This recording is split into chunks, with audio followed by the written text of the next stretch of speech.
When you were playing that record, what were you thinking?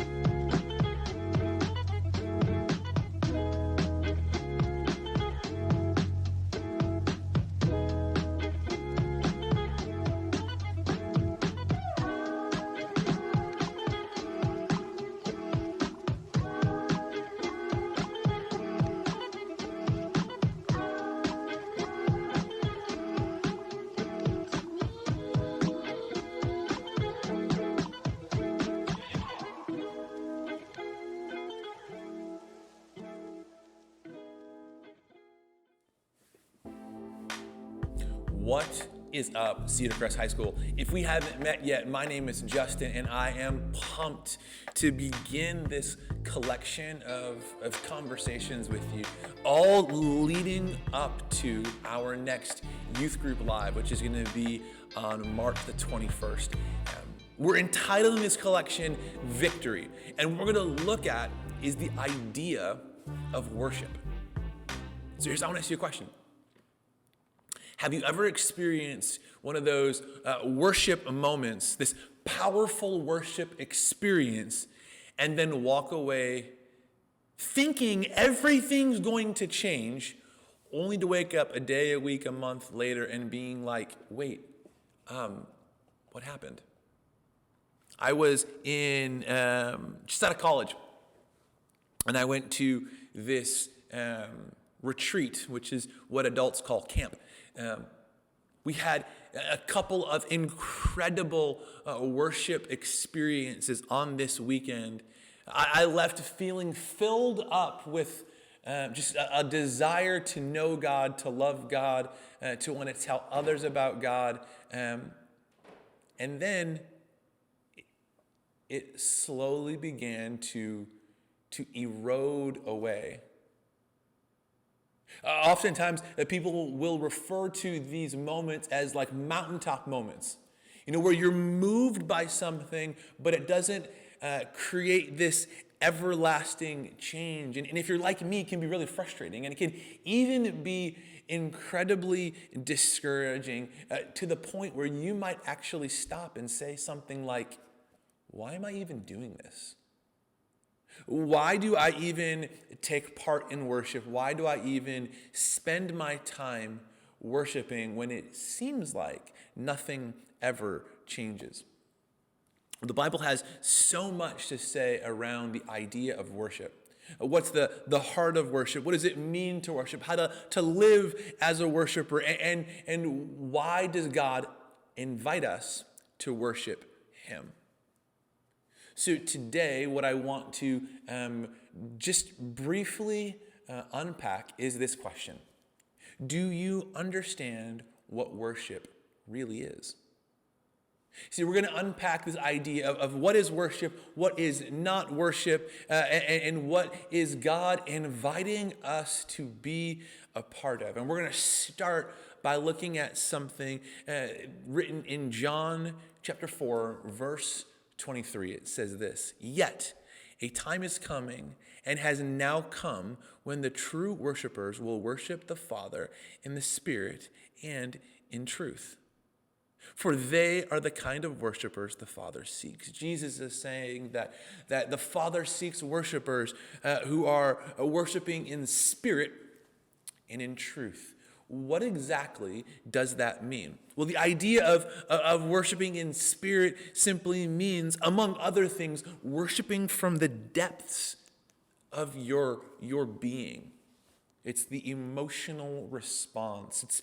It's the thing that comes from your core. It's celebrating out of the overflow of what God has done, this gratitude, this excitement, this yes kind of thing. It's not about rules and rituals. It's about, this feeling deep down inside. Are there postures that we take? Sure. But worshiping in spirit is all about the depths of us coming out to celebrate the depths of God. But if we stop there, we miss a whole other part of worship, and that's to worship in truth. In truth means that we don't just celebrate what we feel, we celebrate what is real. Let me say that again. We don't just celebrate what we feel, we celebrate what is real. See, we know what God has done, and because we understand the true nature of God, we know that God will continue to be God in the future, regardless of our circumstances. God is God. We are not. And what God has done, God will continue to do. See, we must understand that worship is not just truth and it's not just feeling. It's actually the perfect blending of both of those. John Piper, who is an incredible communicator, he once said this: truth without emotion produces dead orthodoxy and a church full of artificial admirers. On the other hand, emotion without truth produces empty frenzy and cultivates shallow people who refuse the disciple of rigorous thought. But true worship comes from people who are deeply emotional and who love deep and sound doctrine. Strong affections for God, rooted in truth, are the bone and marrow of biblical worship. Wow, there's so much to unpack there. The thing that I want us to focus on is that truth and emotion, they go hand in hand when we worship. So what does that actually mean for you and me?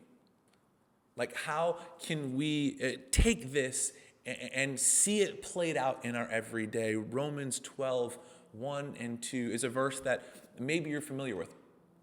Here Paul says this: therefore, and whenever you see the therefore, you need to ask the question, what's the therefore? Therefore. Paul says, I urge you, brothers and sisters, that's you and me, in view of God's mercy, that's what it's there for, to offer your bodies as a living sacrifice, holy and pleasing to God. This is your true and proper worship.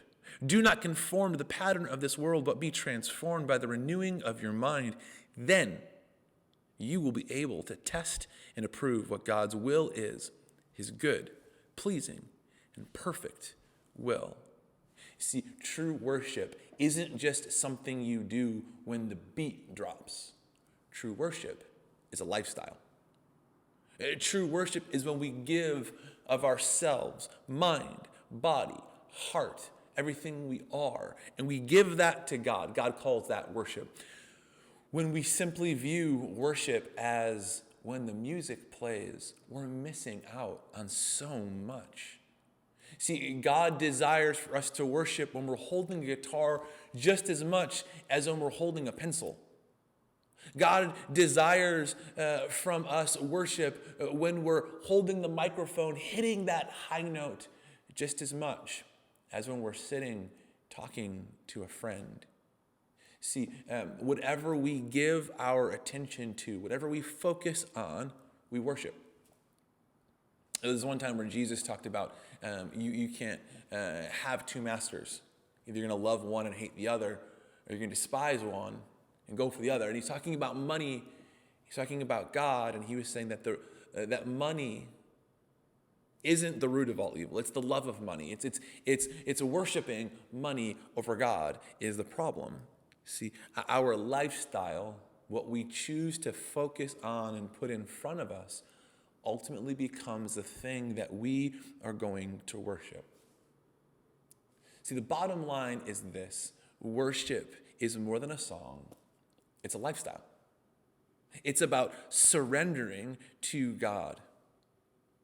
So how do we now take this and apply it to our everyday life? Well, in Colossians 3, 16 and 17, Paul writes this: let the message of Christ dwell among you richly as you teach and admonish one another with all wisdom through psalms, hymns, and songs from the Spirit, singing to God with gratitude in your hearts.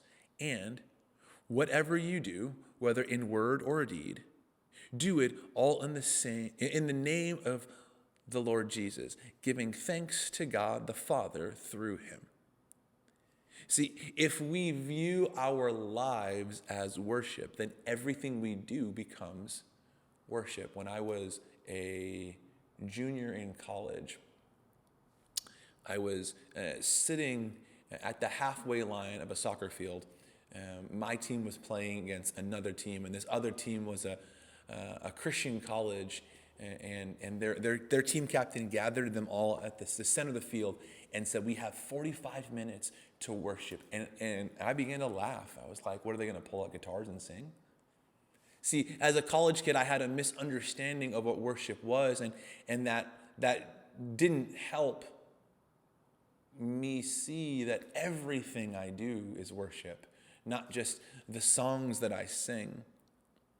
See, the scriptures invite us to live a life of worship, to sing songs of praise to God.